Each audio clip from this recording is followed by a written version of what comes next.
No, I'm sorry. Over here, please. Yes. Hello, my name is Russell Mokhyber.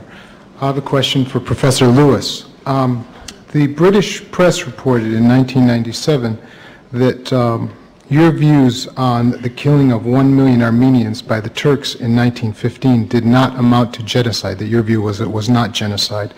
And this report in the Independent of London says that a French court fined you $1 in damages after you said that there was no Armenian, 1 franc, I'm sorry, after you said there was no Armenian genocide.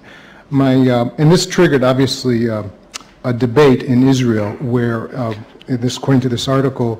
I'm sorry, can you ask your question, please? We're running out of time. The question is, sir, have your views changed on this, whether the killing of 1 million Armenians amounts to genocide, and your views on the court judgment? This is a question of definition. And nowadays the word genocide is used very loosely, even in cases where no bloodshed is involved at all. And I can understand the annoyance of those who find it refused. But in this particular case, the point that was being made was that the massacre of the Armenians in the Ottoman Empire was the same as what happened to the Jews in Nazi Germany. And that is a downright falsehood.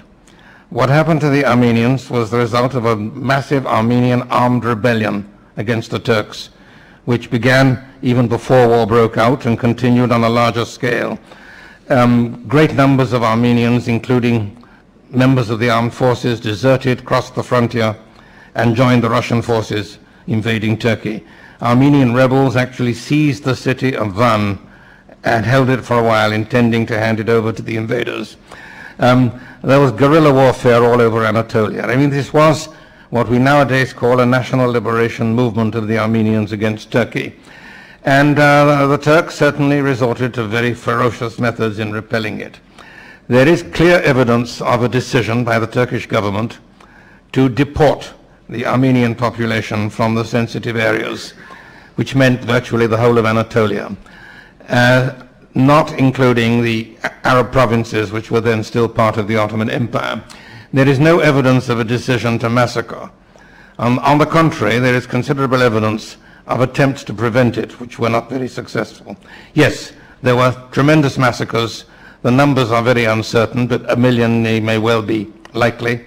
The massacres were carried out by irregulars, by local villagers responding to what had been done to them, and in a number of other ways. But to make this a parallel with the Holocaust in Germany, you would have to assume that the Jews of Germany had been engaged in an armed rebellion against the German state, collaborating with the Allies against Germany, that in the deportation order, the cities of Hamburg and Berlin were exempted, that persons in the employment of the state were exempted, and the deportation only applied to the Jews of Germany proper, so that when they got to Poland, they were welcomed and sheltered by the Polish Jews. This seems to me a rather absurd parallel. Okay, I'm going to go over here.